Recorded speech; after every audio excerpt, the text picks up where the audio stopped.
आप उसको धर्म को आगे ला के बस सवाल करो किसी से भी। तो समाज के अंदर फिलहाल और पिछले 5 साल से उसके डॉक्यूमेंट से विधानसभा में सुरेंद्र पवार है तो वो सुरेंद्र ही पवार है। वो हिंदू हो या मुसलमान, किस धर्म में वो अपनी आस्था रखता है वो उसके ऊपर डिपेंड करता है। लेकिन ये तो सिर्फ जब इलेक्शन आता है जब ये हिंदू मुसलमान का मुद्दा बनता है, वरना कोई हिंदू मुसलमान का कहीं मुद्दा नहीं कि भाई ये बांट दो इनको, बांट दो, देश बढ़ता जा रहा, नुकसान किसका हो रहा? धर्म को आगे आपको कह रहा हूँ मैं, आपको भी और समाज को भी।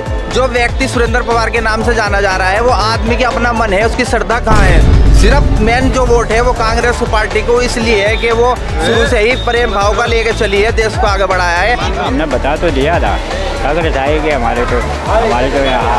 आपके मुद्दे क्या है? बस हमारी ईदगाह की जो ज़रूरतें मांगी है वे पूरी हो जाए। क्या जरूरत है? लाइक इलेक्ट्रिसिटी, बिजली का बिल कम आए, पानी की तो सुरेंद्र पवार को वोट देना क्यों है? ये क्या क्या किए हैं ये आपके? ये काम अच्छा करते हैं। या फिर सब लोग सुरेंद्र पवार को दे रहे हैं इसलिए आप भी दे रहे हैं? आप बताइए सर, चुनावी माहौल कैसा है यहाँ का? चुनावी माहौल बहुत बढ़िया है और सारा कांग्रेस के पक्ष में है। सबसे अहम बात होती है कांग्रेस की जो भाईचारा है ना वो बीजेपी में आने के बाद ख़त्म हो चुका है। और पिछले 10 साल से आप देखिए, समाज देखेगा, जो कांग्रेस से माहौल बना के रखा था वो बीजेपी ने सब कुछ ख़राब कर दिया।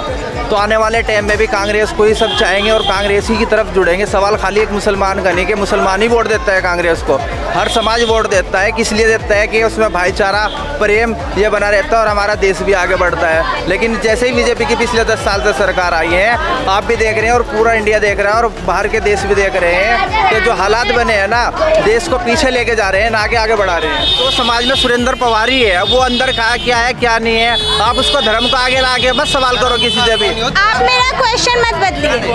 सवाल ये है कि अगर एक सेकंड, सवाल ये है कि अगर वो मुस्लिम है, मुस्लिमों को हक नहीं है इलेक्शन लड़ने का? बिल्कुल। अपना नाम लेके आगे आए, ये क्या मतलब बनता है? सरकार ने किसको टिकट दिया है? सुरेंद्र पवार को टिकट दिया। सारे डॉक्यूमेंट में कौन है? सुरेंद्र पवार है। चंडीगढ़ से लेके यहाँ तक सुरेंद्र पवार है। आप उसको धर्म को आगे, आपको कह रहा हूँ मैं, आपको भी और समाज को भी।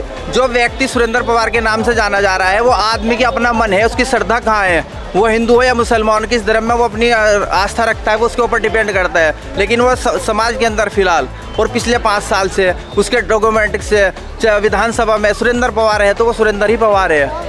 और जो भी वोट देगा वो मुसलमान सुरेंद्र पवार या मुसलमान को वोट नहीं देगा, वो पार्टी को वोट दे रहा है सीधा। अगर सुरेंद्र पवार की जगह कोई करम सिंह होता, धर्म सिंह होता, वरम सिंह होता तो वोट तब भी हो जाती। ये तो फाड़ने वाला काम कर दिया ना कि इसको फेस ला दो कि हिंदू है मुसलमान है। तो बीजेपी की राजनीति यही है। सिर्फ मेन जो वोट है वो कांग्रेस पार्टी को इसलिए है कि वो शुरू से ही प्रेम भाव का लेके चली है, देश को आगे बढ़ाया है। अगर आप 47 से जाओगे तो हमारे जो बड़े थे ना वे बताते थे कि गांव में एक हिंदू का घर, एक मुसलमान का घर, दीवार होती थी 4-5 फुट की। अगर पड़ोस में धुआं नहीं उठ रहा, तो चलो 47 की ही बात करें। 1 सेकंड, अगर धुआं पड़ोसी के नहीं उठ रहा, चाहे वो हिंदू का घर है बराबर में, चाहे मुसलमान का, तो पड़ोसी पूछता था रोटी क्यों नहीं बनी, अपने घर से रोटी जाती थी। तो ये तो अब आगे हो गया ना जब से बीजेपी RRS के मामले हुए ये कि भाई ये बांट दो इनको, बांट दो, देश बढ़ता जा रहा, नुकसान किसका हो रहा? 50 साल में कांग्रेस ने जनता को सिर्फ पीछे किया है। नहीं, मैं आपको नहीं कह रहा, ये ऐसा नहीं है। ये सिर्फ इलेक्शन के मुद्दे ही आते हैं, इलेक्शन के बाद में कहा जाते हैं। हम वही कह रहे हैं ना, इलेक्शन के ही मुद्दे हैं जो हम यहाँ पर उठा रहे हैं, आप लोग के सामने रख रहे हैं। हम आपको उसी का तो जवाब दे रहे हैं। आप 50 साल ले लो, 60 साल ले लो, क्या इसके बीच में हमारी बीजेपी की सरकार नहीं रही, अटल बिहारी वाजपेयी की सरकार नहीं रही? ये तो सिर्फ जब इलेक्शन आता है जब ये हिंदू मुसलमान का मुद्दा बनता है, वरना कोई हिंदू मुसलमान का कहीं मुद्दा नहीं।